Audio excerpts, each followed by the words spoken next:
आप लोग कैसे हैं? आई होप आप लोग अच्छे होंगे। सबसे पहले PR memorial group of college में आप लोगों का स्वागत है। जैसे कि आप सभी लोग जानते हैं कि संस्था में जो है कि सारी प्रक्रिया ऑनलाइन कर दी गई है, जिससे बच्चों को कोई प्रॉब्लम न हो।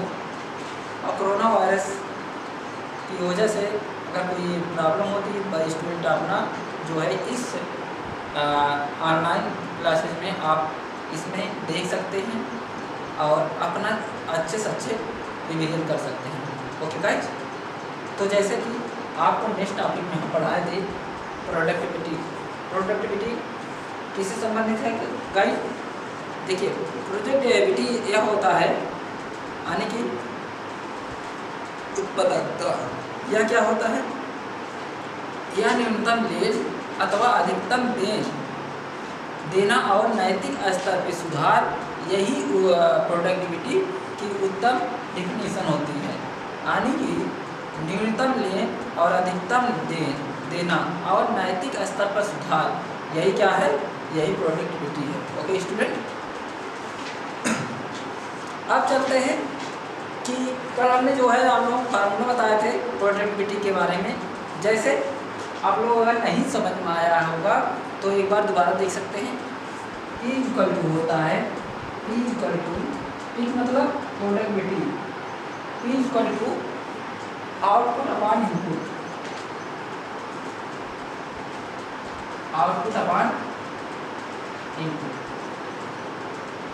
यह कहा गया है कि प्रोडक्टिविटी यानी कि आउटपुट मतलब देना, इनपुट मतलब लेना। ठीक है, दो पद्धत है, इस पद्धति से आप जान सकते हैं इस फार्मूले से। P मतलब प्रोडक्टिविटी, आउटपुट मतलब देना, इनपुट मतलब लेना। यानी कि आपके जो है कितना बेनिफिट आप दे रहे हैं और कितना बेनिफिट आप ले रहे हैं, उस नैतिक के अनुसार आप समझ सकते हैं। ओके गाइस, अब आज जो टॉपिक हमने पढ़ाने वाले हैं आपको, आप पढ़ाने वाले उत्पादकता की आवश्यकता यानी कि नेसेसिटी ऑफ। देखिए, आज आपको बेनिफिट के बारे में बताएंगे। टॉपिक आज का है बेनिफिट ऑफ प्रोडक्टिविटी। इसके बारे में हम लोग बताएंगे यानी कि बेनिफिट कैसे मिलता है यानी कि किसी प्रोडक्टिविटी के। अब इस जो है सुधार लिए इनका जो है बेनिफिट ऑफ प्रोडक्टिविटी, प्रोडक्ट में कितना बेनिफिट पड़ेगा, उस हिसाब से आप लोग गाइड मालूम रहना चाहिए। ओके गाइड, अब समझ लेते हैं बेनिफिट ऑफ प्रोडक्टिविटी, उत्पादकता के लाभ क्या होते हैं। आप लोगों को कल जो है कुछ बताए थे कि GDP और GDP क्या होता है? उपभोग एवं सरकारी खर्च प्लस सकल निवेश प्लस निर्यात आयात, जिसे कहते हैं इंग्लिश में, जिसे कहते हैं C+G+, I+, और क्या होता है स्टूडेंट? आप लोग को बताएं I+N क्या होता है? N इस नियम में यस होता है। यह क्या है? यह हमारा घरेलू यानी कि सकल घरेलू उत्पाद है, जिसके माध्यम से निर्यात और आयात के बेनिफिट में प्रॉब्लम क्रिएट करती है। अब समझते हैं, जब यहाँ C+G+I+NS हो जाएगा, तब हमारा यहाँ पर अगर हमें किसी निर्यात आयात के बेस में निकालना हुआ तब कैसे निकालेंगे? तब यहाँ पर हम सीधे NS माइनस NS या X माइनस ये हो जाएगा। ओके गाइस, अब समझते हैं नेक्स्ट स्टेप। समझते हैं हम आपको जो बताने वाला है प्रोडक्टिविटी, बेनिफिट ऑफ प्रोडक्टिविटी। यह क्या है जान ले पहले। यह एक प्रोडक्टिविटी में सुधार होने पर व्यावसायिक उपक्रम और सामान्य जनता को निम्नलिखित लाभ प्राप्त होते हैं। जैसे कौन कौन से लाभ प्राप्त होगा? बेनिफिट ऑफ प्रोडक्टिविटी में लाभ बता रहे हैं आपको। देखिए, फर्स्ट ये होगा कि वस्तुओं के मूल्य में कमी। अगर वस्तुओं के मूल्य में कमी रहेगी तभी तो बेनिफिट मिलेगा स्टूडेंट। देखिए, जब उत्पादन लागत में कमी के परिणाम स्वरूप वस्तुओं के कीमत कम हो जाती तब हमें लाभ मिलता है। और सेकंड क्या होता है? सेकंड, उत्पादन लागत में कमी कैसे होता है? उत्पादन के साधन का कुशल उपयोग होने से लागत में कमी हो जाती है। यहाँ उच्च उत्पादकता वाली संस्था को अन्य संस्थाओं की तुलना में महत्वपूर्ण प्रतियोगिता का लाभ सुलभ कराती है। तीसरा स्टेप यहाँ क्या फॉलो हो? जनता के जीवन स्तर में सुधार होता है। किस तरीके से स्तर में सुधार कर सकते हैं? जिनकी आय बढ़ती है और बाजार में भिन्न भिन्न वस्तुओं की उपलब्धता बढ़ जाती है और अपेक्षित वस्तु अच्छी किस्म की तथा सस्ती मिल जाती है तो हमें बेनिफिट मिलता है। और एक तरीका और होता है जो कि श्रमिकों की मजदूरी व वेतन में वृद्धि। जैसे अब प्रत्येक श्रमिक पहले की बजाय अधिक काम करते थे। प्रबंधक इनके परिश्रम को बढ़ा देते हैं और अधिक परिश्रम मिलने के कारण उनके जीवन स्तर पे सुधार होता है। ये शिक्षा अथवा स्वास्थ्य आदि विषयों पर अधिक ध्यान दे सकते हैं। यहाँ सामाजिक प्रगति का प्रतीक होता है। किसमें होता है? श्रमिकों की मजदूरी व वेतन में वृद्धि होती है तब। आप समझते हैं 5 स्टेप ये है कि व्यवसायिक उपक्रमों के लाभ किस तरीके से मिलता है। व्यवसायिक उपक्रमों का लाभ, जब प्रोडक्टिविटी में वृद्धि होने पर स्वयं व्यवसायी उपक्रम को अधिक लाभ होता है। यह उपक्रम अपने लिए विनियोजन को अधिक संतुष्ट रख सकता है और औद्योगिक शोध तथा अनुसंधान में अधिक धन लगाकर नई खोज कर सकते हैं, जो कि उपक्रम की प्रगति में इस शोध का अत्यंत महत्वपूर्ण स्थान है। इस तरीके से आपको एक बेनिफिट मिलना चाहिए। अब कुछ स्टेप और होते हैं, जैसे श्रम लागत में कमी होती है। किस तरीके से आती है? तो स्टूडेंट गाइस, आपको मालूम रहना चाहिए जो प्रोडक्टिविटी में वृद्धि के फलस्वरूप प्रत्येक श्रमिक अब पहले की अपेक्षा अधिक कार्य करते हैं। और 7वां स्टेप होता है कि निर्यात में वृद्धि। उच्च उत्पादकता, उच्च प्रोडक्टिविटी होने पर देश अपनी वस्तुओं को विदेशों में सस्ते मूल्य पर निर्यात कर सकता है। क्योंकि उसका मटेरियल अच्छा किस्म का तथा सस्ता होता है, इसलिए निर्यात में वृद्धि होती है। अब कच्चे माल की या कच्चे मटेरियल की लागत में कमी कैसे होती है? जब प्रोडक्टिविटी में वृद्धि फलस्वरूप मटेरियल या कच्चा मटेरियल अधिक तथा सस्ता उत्पन्न किया जाता है तो हमें इस लागत में कमी होती है। अब फंड समझते हैं। फंड होता है बोनस क्या इसमें किस तरीके से मिलता है? अच्छी प्रोडक्टिविटी के कारण श्रमिक की क्षमता बढ़ती है और उसी कार्य क्षमता के कारण उससे अतिरिक्त धनराशि प्राप्त होती है। अच्छी कार्य दक्षता के कारण प्राप्त अतिरिक्त धन राशि को बोनस कहलाते हैं। अब जो उत्पादन बोनस क्या है, किस तरीके से मिलता है? जैसे प्रोडक्शन लिंकेड बोनस किस तरीके से मिलेगा स्टूडेंट? उत्पादन अच्छी होने के कारण कंपनी में निर्धारण लक्ष्य में अधिक उत्पादकता या उत्पादन होने पर श्रमिकों को उत्पादन के अनुपात में प्राप्त अतिरिक्त धनराशि को उत्पादन बोनस कहा जाता है। और एक स्टेप इसमें रहता है प्रोत्साहन राशि, जिसमें एडवांटेज में आपको देखने को मिलता है। एडवांटेज कहा जाए मतलब लाभ, बेनिफिट। ओके गाइस, अब समझ लेते हैं प्रोत्साहन राशि यानी कि इंसेंटिव कंपनी द्वारा उत्पादन हेतु निर्धारित लक्ष्य तथा उसके ज़्यादा से ज़्यादा उत्पादन का लक्ष्य प्राप्त करने के लिए प्रोत्साहन स्वरूप दी जाने वाली राशि प्रोत्साहन राशि कहलाती है। इस तरीके से आपको एक बेनिफिट ऑफ प्रोडक्टिविटी में निर्धारण किया जाता है। आई होप आप लोगों को समझ में आ गया होगा। अब नेक्स्ट सिस्टम आपको बताएंगे, जो बताएंगे इफेक्टिव प्रोडक्टिविटी फैक्टर।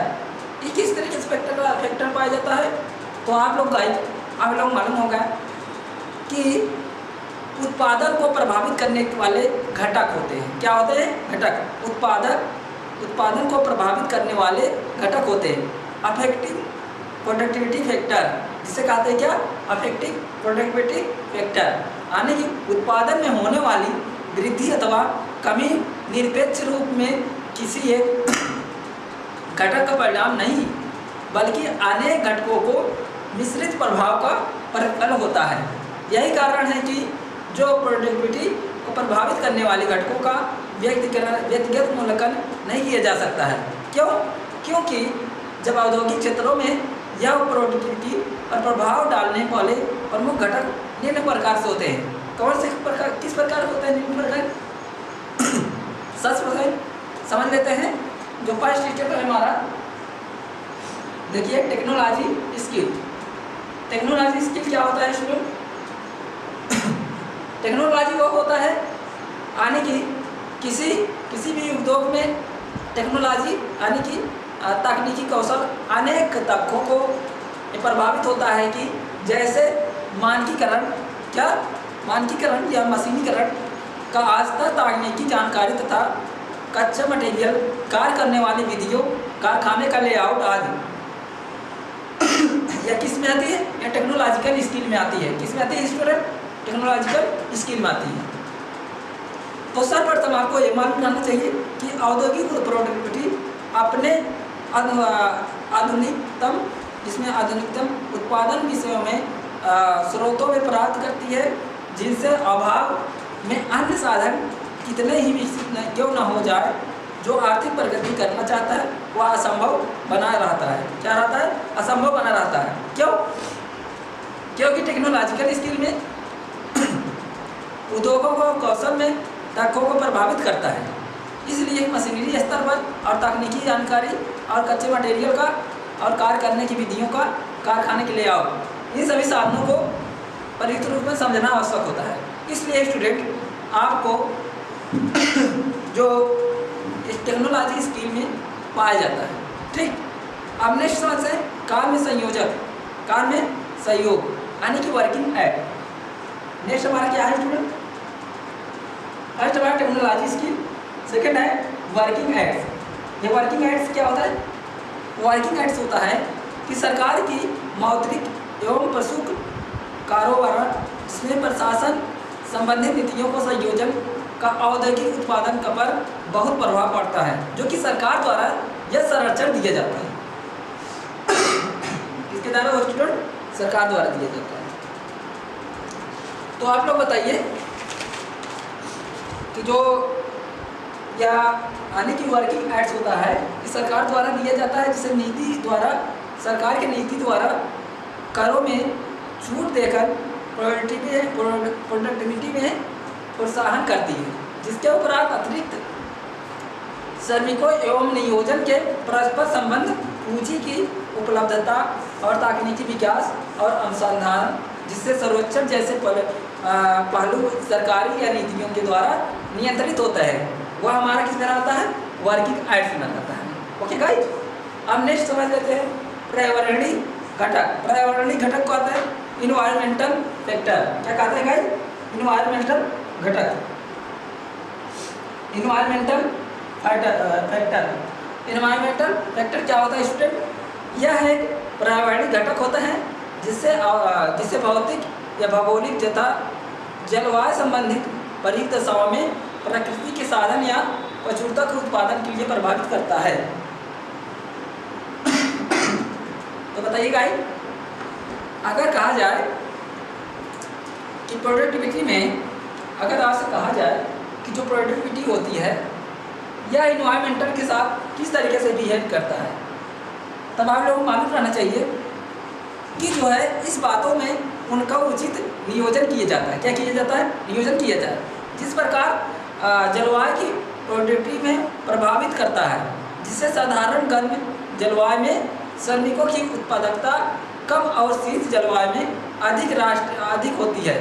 इस प्रकार की जो प्राकृतिक साधन होते हैं यह पर्याप्त मात्रा में उपलब्ध होते हैं। क्या होता है? पर्याप्त मात्रा में उपलब्ध होते हैं, जिससे राष्ट्र की भौगोलिक संचरण एवं आवश्यकता के रूप में जलवायु एवं श्रमिकों उद्योगों में विकास की त्रुटि में उपयुक्त कोई ऐसा कारण नहीं होता है जिससे औद्योगिक उत्पादन में वृद्धि ना हो सके। इस तरीके से रहना चाहिए। औद्योगिक उत्पादन बहुत कुछ सामाजिक एवं वातावरण की अनुकूलन पर निर्भर रहती है, जिसमें कोई भी उत्पादन वृद्धि या आंदोलन तथा सफल नहीं हो सकता है जब तक कि श्रमिकों एवं सेवक युवकों और उपभोक्ताओं की मानसिक स्थिति में उचित परिवर्तन न हो। इस मनोवैज्ञानिक क्रांति के अतिरिक्त जो सामाजिक स्तर जैसे जनसंख्या का ग्रामीण और नागरिक जनसंख्या के वितरण एवं आवास सुविधाएं और औद्योगिक संबंध और श्रमिकों का अधिनियम,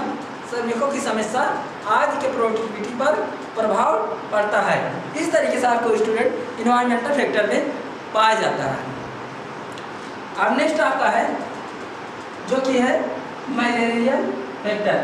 ये बताइए गाइस, आप लोग बताइए ये किस तरीके से पाया जाता है? जो हमारा मैनेजरियल फैक्टर होता है इससे क्या है, जिसे प्रबंधकीय घटक, इसे क्या कहते हैं? प्रबंधकीय घटक कहते हैं। तो बताइए गाइस, आप लोग बताइए।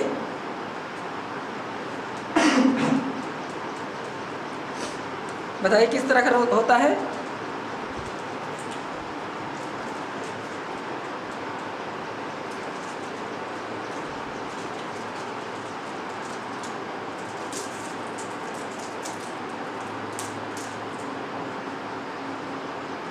देखिए स्टूडेंट, यह एक ऐसा वित्तीय योजना होता है जिसके अंतर्गत मैनेजरियल फैक्टर यानी कि प्रबंधकीय घटक या औद्योगिक जगत में जैसे हुआ स्टूडेंट ले लीजिए यानी कि जगत के नेता ले लीजिए, जिसे औद्योगिक उत्पादन प्रोडक्टिविटी में वृद्धि करने का श्रेय दूरदर्शी एवं साहसी एवं कुशल व्यक्तियों को ही होता है, जो उद्योग का प्रबंधक किया जाता है। जो प्रबंधक यानी कि मैनेजमेंट वर्ग में अपूर्ण क्षमता या त्वरित निर्माण या शक्ति जोखिम उठाने की तत्परता रखता हो और श्रमिकों के स्वयं बनाने की उत्कृष्ट के और एकदम कौशल एवं अन्य प्रबंधक समस्याओं को निपटाने का तकनीकी दृष्टिकोण होता है, जो प्रोडक्टिविटी में वृद्धि अवश्य होगी, जिसमें रसेल यम कड़ी के शब्दों में यह कहा जाता है कि यह उत्पादन क्षमता प्रभावपूर्ण होता है, जिसके नियोजन और नियंत्रण की प्रबंधकीय योग्यता पर निर्भर करती है, जिसके फलस्वरूप ये सब चीज़ें मैनेजमेंट फैक्टर में प्रयोग की जाती है। अब समझते हैं next tools of improving productivity. Tools of यानी कि कहा जाता है टूल्स ऑफ इंप्रूविंग प्रोडक्टिविटी, उत्पादकता में सुधार के उपाय क्या क्या होते हैं? तो स्टूडेंट आप लोगों को मालूम होना चाहिए जो उत्पादक सुधार के लिए तकनीकी वृत्ति एवं प्रकाशनी एवं अन्य सभी प्रकार के उपाय काम में लाए जा सकते हैं। जिस प्रकार यह उपाय प्रोडक्टिविटी में सुधार किया जाता है, जिससे निम्नलिखित होते हैं। निम्नलिखित कौन सा? इक्वल डिस्ट्रीब्यूशन ऑफ प्रॉफिट, लाभ का समान वितरण। लाभ का समान वितरण किस प्रकार से किया जाता है? इसमें 8 स्टेप पाए जाते हैं, जिसे आप लोग बताएंगे। फर्स्ट स्टेप होता है इक्वल डिस्ट्रीब्यूशन ऑफ प्रॉफिट, यानी कि लाभ का समान वितरण। ठीक, देखिए इक्वल डिस्ट्रीब्यूशन ऑफ प्रॉफिट। और सेकेंड क्या होता है? Suitable social environment. और तीसरा क्या होता है? Government corporation. ठीक है, अब समझते हैं कि जो बताया है जितना उसको समझते हैं किस तरीके से होता है। यह एक प्रकार होती है, जैसे आपको 3 प्रकार के दिया है, गवर्नमेंट कॉर्पोरेशन। ठीक है, और फोर्थ क्या होता है? मैनेजमेंट इफिशिएंसी, यानी कि प्रबंध की कुशलता। और 5 क्या होता है? 5 होता है मधुर औद्योगिक संबंध। और 6 होता है वित्त की उपलब्धता। और 7 होता है तकनीकी विधियों का उपयोग। और 8 होता है, लास्ट होता है जो स्थापित क्षमता का पूर्ण उपयोग। तो समझते हैं उत्पादन की माप क्या? Measurement of productivity. नोट कर लीजिए, अब इसमें काम देगा आप लोगों को। ठीक है स्टूडेंट, अब समझते हैं जो हम आपको बताने वाले हैं मेजरमेंट क्या? मेजरमेंट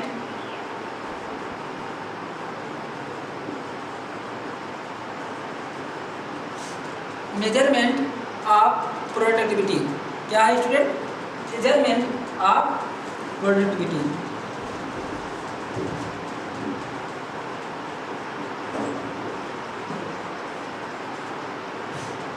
मेजरमेंट ऑफ प्रोडक्टिविटी यह स्टूडेंट क्या होता है?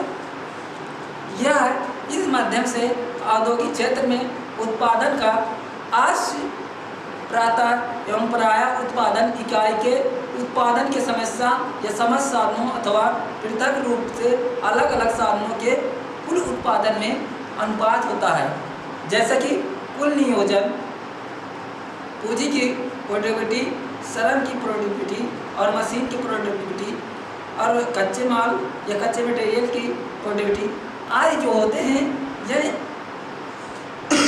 औद्योगिक इकाइयों में प्रायः श्रम की प्रोडक्टिविटी, मशीन की उत्पादन तथा पूंजी की उत्पादकता को नापने का अधिक चालन करना चाहिए, जिससे तीनों प्रोडक्टिविटी का माप निम्न प्रकार से किया जा सकता है।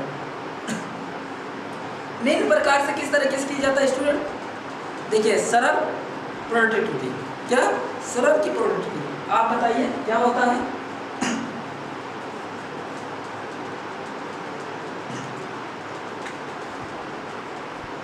देखिए,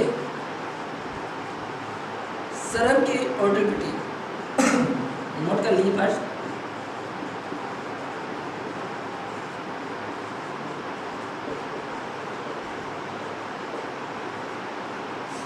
ओके गाइस, किसमें फर्स्ट स्टेप आता है? श्रम की उत्पादकता। ठीक, अब समझते हैं ये क्या होता है? यह उत्पादन किसी उत्पाद जो उत्पादन और उससे प्राप्त करने के लिए प्रयुक्त साधन के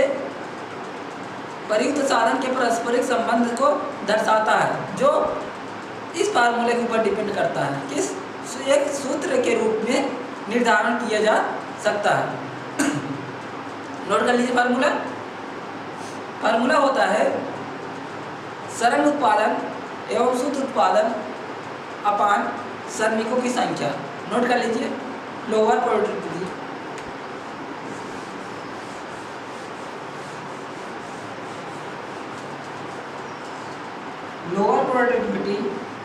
इक्वल टू क्या होता है? Equal to O upon M.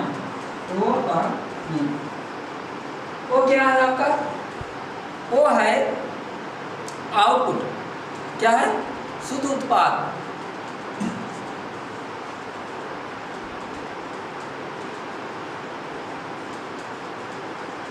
शुद्ध उत्पाद। यम क्या है? यम आपको मालूम होगा श्रमिकों की संख्या है।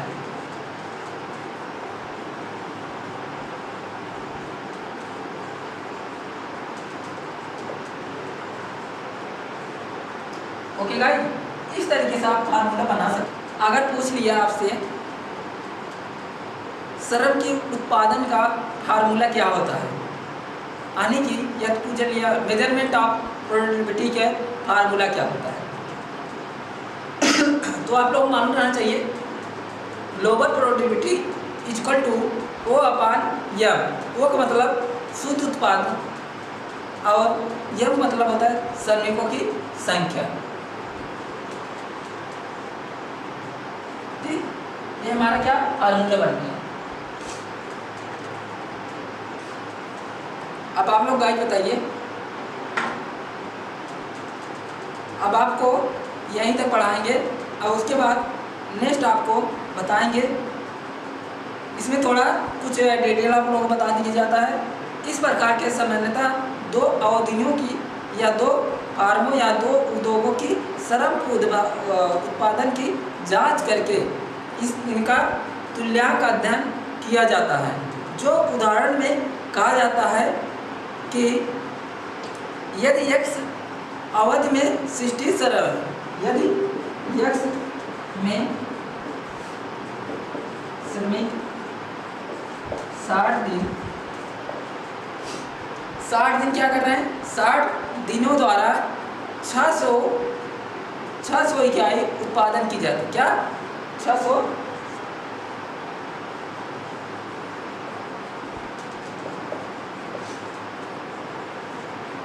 उत्पादन की जाती है। तो किस तरीके से आपको निकालना है, आपको यही निकालना है यदि श्रमिकों का अवधि में 60 श्रमिक दिनों द्वारा 600 इकाई उत्पादन की जाती है, तो यहाँ श्रमिक का प्रोडक्टिविटी 600 अपान 60 इक्वल टू 10 होगा। क्या 600 अपान 60 इक्वल टू क्या होगा 10। 60 श्रमिक कितना है 10। ओके गाइस, या जो 10 इसका होगा, यह अवधि इतने ही दिनों में 675 इकाई उत्पादन की जाती है। कितना 675 इकाई। अब कहा जाए कि अवधि की तुलना से श्रमिकों का उत्पादन 1.25% वृद्धि होती है। कितना वृद्धि होता है 1.25% जो है इसमें वृद्धि होती है। किसका वृद्धि होता है, श्रमिकों का।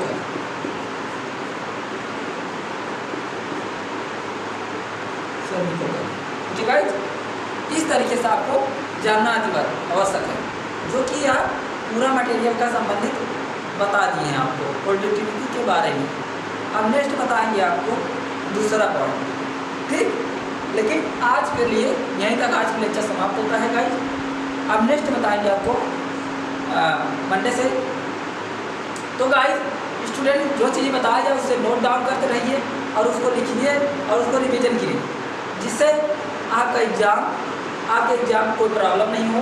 और बहुत सारे आपको क्वेश्चन बताएंगे जिससे भविष्य में आप एग्ज़ाम देने जाते हैं तो आपको अच्छी पूरी जानकारी मिल सके। Okay guys, thank you so much.